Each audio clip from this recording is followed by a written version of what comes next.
సనాతన ధర్మంపై తమిళనాడు మంత్రి ఉదయనిధి స్టాలిన్ చేసిన వ్యాఖ్యలను టీటీడీ చైర్మన్ భూమన కరుణాకర్ రెడ్డి ఖండించారు.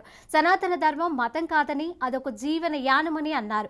ఈ విషయం తెలియక సనాతన ధర్మానికి కులాలను ఆపాదించి విమర్శలు చేయడం వల్ల సమాజంలో అలజడి చెలరేగే అవకాశం ఉంటుందని కరుణాకర్ రెడ్డి తెలిపారు.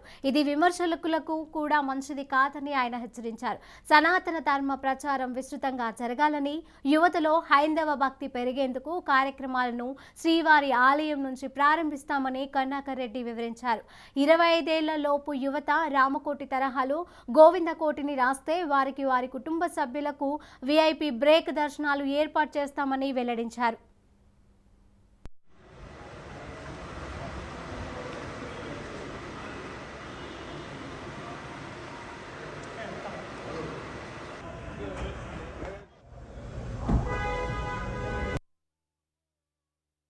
సనాతన ధర్మ వ్యాప్తి విస్తృతంగా జరగాలని, ప్రాచీన సాంప్రదాయాలను, సంస్కృతిని పరిరక్షించాలని, యువతలో హైందవ భక్తి వ్యాప్తి పెద్ద ఎత్తున జరగాలని, దానికి తొలి అడుగులుగా నవీన తరం చిన్నతనం నుంచే భక్తి భావనని పెంపొందించుకునే కార్యక్రమాలు వెంకటేశ్వర స్వామి ఆలయం నుంచి జరిపితే బాగుంటుంది అన్నటువంటి ఆలోచన చేసి గోవింద కోటిని రాయించాలి వెంకటేశ్వరుని ఆదేశంగా అని చిన్నపిల్లల దగ్గర నుంచే ఈ భక్తి విరాజిల్లాలి అన్నటువంటి ఆలోచనతో 25 సంవత్సరాల వయస్సులోపు పిల్లలకి, యువతకి ఎవరైతే గోవింద కోటిని గోవిందానని కోటి మార్లు రాసినటువంటి 25 సంవత్సరాల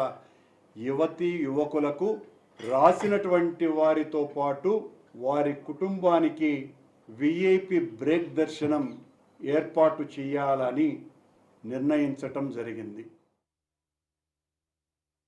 సనాతన ధర్మ వ్యాప్తి విస్తృతంగా జరగాలని, ప్రాచీన